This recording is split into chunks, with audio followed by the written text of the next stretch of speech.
Assalamualaikum warahmatullahi wabarakatuh. Apa khabar Akil, Mr. Fatih, apa khabar Saudara Abdullah, Pablo, apa khabar semua, Riyasha, Galeri, Zaharin.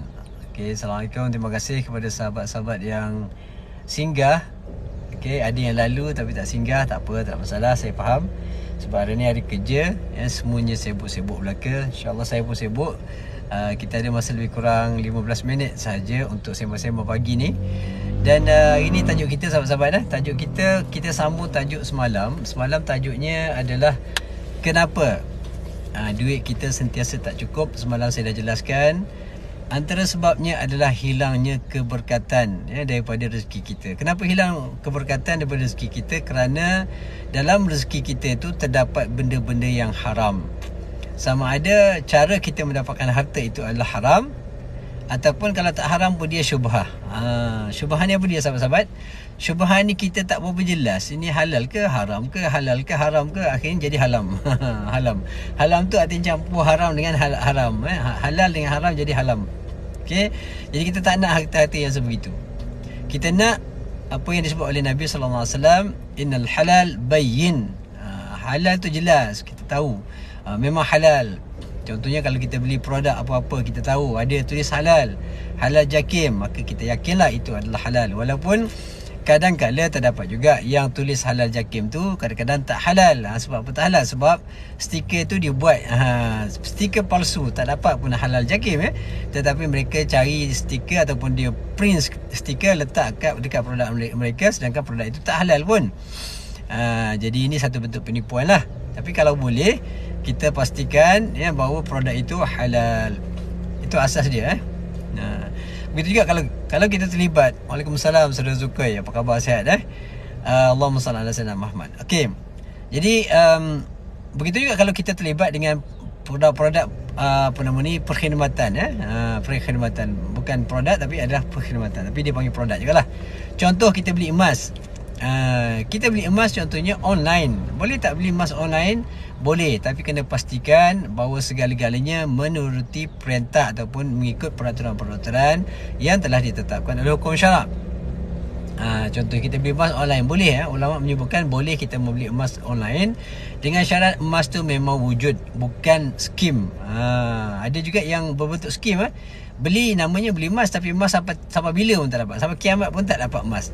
Contohnya macam orang menggunakan MT4. Contohnya MT4, dia trade emas, beli trade emas, tapi emas tu sampai kiamat pun tak dapat. Dia cuma trade on value saja. Dia sama macam forex trading juga, dia adalah haram.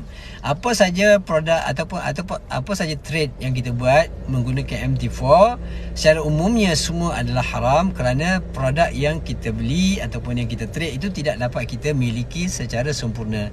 Maka dia semuanya adalah haram. Jadi kalau kita dapat sesuatu keuntungan daripada yang terhasil daripada benda haram, maka tidak ada keberkatan dia. Public Go so far okey, alhamdulillah. Kita ada Public Go pun ada syariah compliant lah. Dia ada syariah compliant, ada penasihat syariah dan sebagainya. Public Go no problem. Quantum Metal pun okey, tak ada masalah. Okey, saya terlibat dengan Quantum Metal. Jadi siapa yang terlibat dengan Public Go, okey, carry on, boleh, tak ada masalah. Begitu juga kalau kita nak terlibat dengan mana-mana produk, kita pastikan dia adalah halal. Sebab apa kita perlu ambil yang halal? Pertamanya akan hilang keberkatan dia. Yang keduanya, sahabat-sahabat, kalau kita terlibat dengan benda-benda haram ni, dia makanan apa-apa saja yang terhasil daripada benda haram, dia akan jadi darah daging kita. Okey, itu yang masalah besar dia. Sebab benda tu tidak boleh dipisahkan daripada tubuh badan kita. Okey, kita makan ataupun kita tak makan lah, emas apa makan. OctaFX haram. OctaFX adalah forex trading online yang diharamkan. Apa saja jenamanya, kalau dia adalah forex trading online, adalah haram.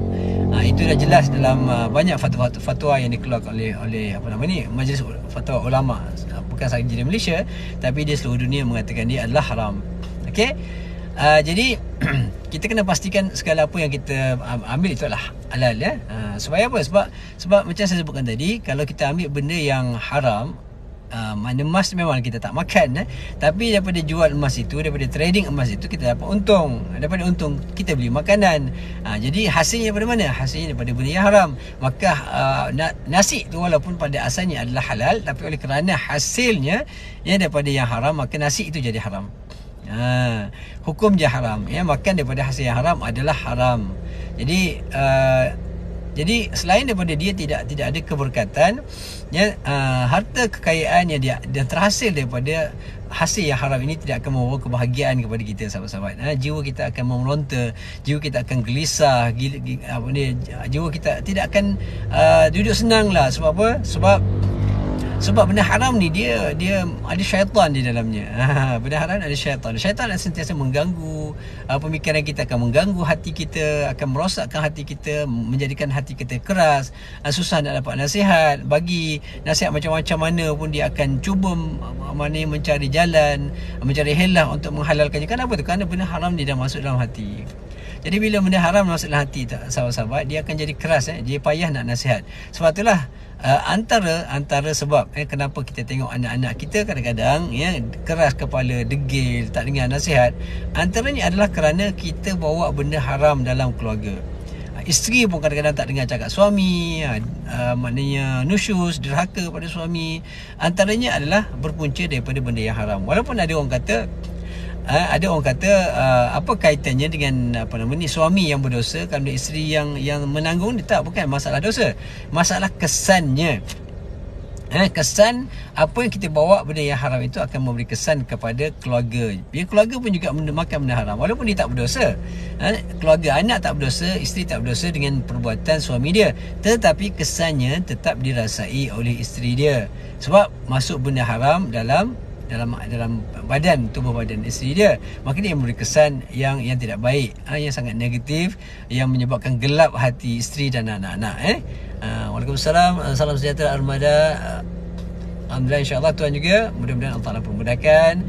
Azmias. Waalaikumsalam warahmatullahi wabarakatuh. Jadi sahabat-sahabat, pastikan untuk dapat keberkatan, pastikan bahawa harta yang masuk, setiap sen yang masuk dalam perut kita adalah yang dihalalkan oleh Allah Subhanahu Wa Taala. Baik. Okey, selain daripada itu, sebenarnya kenapa kita perlu sangat jauhkan benda-benda yang haram ini adalah kerana macam saya sebutkan tadi, dia adalah bila kita masuk dalam perut kita hasil yang haram itu, maka dia jadi darah daging. Mana daging-daging ni semua tumbuh daripada yang haram. Urat ni semua daripada yang haram. Okey, darah yang mengalir dalam ni, darah yang mengalir dalam ni pun haram. Maka bila kita ambil benda-benda haram, sahabat-sahabat, apa kesan dia? Nabi kata apa dia? Nabi menceritakan tentang ada seorang lelaki yang mana dia kata apa dia? Ya Rab, dia berdoa, wahai Tuhan, ya Allah, dalam keadaan apa dia? Wa mat'amuhu haram, makan dia haram, wa malbasuhu haram, pakaian dia pun haram, wa mashrabu haram, minuman dia pun haram. Fa anna yustajabulah, macam mana Allah Ta'ala nak terima doa dia? Jadi kalau doa kita, sahabat-sahabat, dah doa macam-macam, dah doa bertahun-tahun lamanya, Allah Ta'ala tak makbul doa kita, cek balik hasil yang masuk dalam keluarga kita, hasil pendapatan kita, adakah ianya halal atau tidak. Kalau ada masalah-masalah tidak halal, maka inilah ataupun perkara yang syubhah, maka itu adalah sebab atau punca kenapa doa kita tidak dimakbulkan oleh Allah Subhanahu Taala. Kerana benda-benda yang haram ini, kata Nabi, Tuhan Allah Taala tidak akan memakbulkan doa kita. Sebab apa? Sebab Allah Taala hanya memakbulkan doa yang mana didoakan oleh yang dipohon oleh orang-orang yang bersih daripada segala benda-benda haram. Makan minum haram, pakaiannya haram, yang tidak haram. Mana kalau kita kena pastikan benda-benda ni jelas. Okey. Jadi kalau doa kita tidak makbul, masalah lah Sebab apa? Sebab kita banyak kehidupan kita hari ni, sahabat-sahabat, kita perlukan bantuan daripada Allah Subhanahu Wa Taala. Kita perlukan bantuan dalam segala sudut kehidupan kita, keselamatan kita, kesihatan kita, rezeki kita, anak isteri kita, semuanya perlukan pertolongan daripada Allah Subhanahu Wa Taala. Jadi kalau sekiranya kita buat benda haram, lihat FX, ni FX ni forex ni, jangan menghalalkan benda yang haram, sahabat. Okey, akan jadi darah daging. Nabi kata kullu lahmin nabata min haram fannar aula bih. Saya ulang 3 kali. Kullu lahmin nabata min haram fannar aula bih. Kullu lahmin, dengar masuk elok-elok, ini ada hadis Nabi sallallahu alaihi wasallam, bukan cakap saya tapi cakap Nabi sallallahu alaihi wasallam. Kullu lahmin nabata min haram fannar aula bih. Nabi kata apa? Setiap daging yang halal, setiap daging yang tumbuh daripada rezeki yang haram, forex trading adalah haram, fannar aula bih. Fannaru aulabi, maka neraka lah yang lebih utama bagi dia. Tidak ada yang lebih layak bagi dia kecuali neraka Jahannam. Jadi lihat, okey, tolong saya nasihatkan, saya ingatkan, jangan teruskan terlibat dengan benda-benda yang haram. Banyak lagi ribuan, mungkin jutaan jenis perniagaan yang boleh dibuat yang halal dan seluruh hukum syarak yang boleh kita lakukan. Jangan teruskan. Kalau dah untung banyak tu, berhentilah. Kalau tak untung pun berhentilah. Kerana ia adalah rezeki yang haram di sisi Allah Subhanahu Wa Taala. Jangan cuba menghalalkan benda yang diharamkan oleh Allah Subhanahu Wa Taala. Apatah lagi kalau ajak orang join forex trading sebab nak dapat komisen dan sebagainya, maka itu lagi berat dosanya. Sebab apa? Walaupun nanti kita dah mati, dosa terus mengalir masuk dalam akaun kita. Sentiasa masuk dosanya dalam akaun kita walaupun kita dah mati. Jadi ini adalah perkara yang tidak sepatutnya berlaku. Hatta kalau buat seorang sendiri pun dia tetap haram. Tapi cuma kalau dah buat sendiri, dah buat, ajak orang lain, lagi banyak haram. Kita buat haram, kita ajak orang buat benda haram. Jadi nasihat saya, dengan cara yang baik. Bukan saya nak menghina, bukan saya nak merendahkan, tak. Carilah rezeki yang halal, insya-Allah. Carilah rezeki yang halal, insya-Allah Allah Taala pasti akan membuka jalan, akan memberi kebahagiaan. Allah Taala memberi kekuatan kepada kita, dan jiwa kita pun insya-Allah akan lebih tenteram, lebih aman, insya-Allah. Ini nasihat ikhlas saya pada sahabat okey. Sebab benda yang haram ni dia tidak akan membawa kebahagiaan kepada kita, tidak di dunia dan tidak di akhirat. Banyak duit macam mana pun dia tidak ada keberkatan. Duit banyak pun doa pun tidak dimakbulkan oleh Allah Taala. Jadi kita tidak tahu sama ada Allah Taala akan memberikan keselamatan, kesejahteraan kepada kita atau tidak. Sebab kita sentiasa berada dalam keadaan yang dimurkai oleh Allah Taala. Setiap kali kita trade, Allah Taala murka dan benci dengan kita. Malaikat akan membenci kita.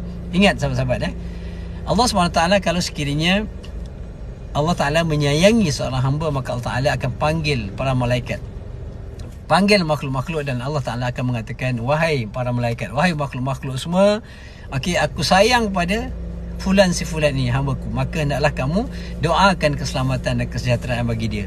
Okey, maka malaikat-malaikat berdoa untuk orang yang disayangi oleh Allah SWT.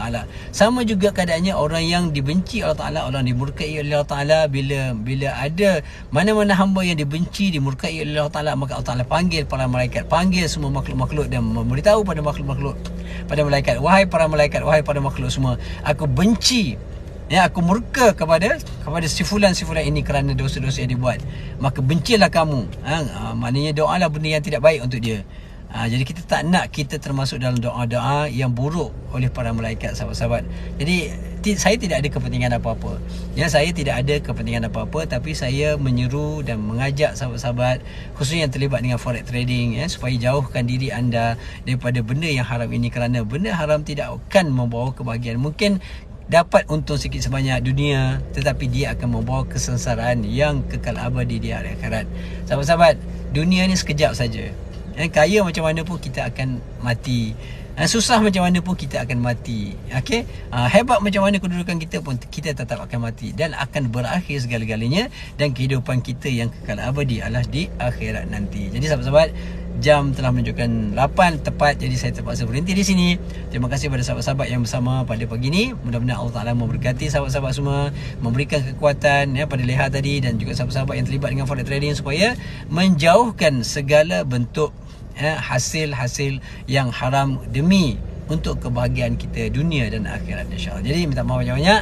Minta maaf tak dapat jawab soalan sebab dah pukul 8. Memang saya jam 8 saya kena berhenti sebab saya ada urusan kerja yang rasmi yang wajib saya tunaikan. Okey, jadi sekadar itu saja. InsyaAllah kita akan berjumpa lagi di masa-masa akan datang. InsyaAllah saya akan jawab soalan Ais tadi. InsyaAllah mudah-mudahan kita semua diberkati Allah SWT. Jadi terima kasih banyak. Okey, minta maaf segala salah silap. Aku qauli hadza wa astaghfirullah li wa lakum. Assalamualaikum warahmatullahi wabarakatuh. Terima kasih Leha. Terima kasih. Mudah-mudahan Allah Taala memberi kekuatan pada Leha untuk berhenti, insya-Allah.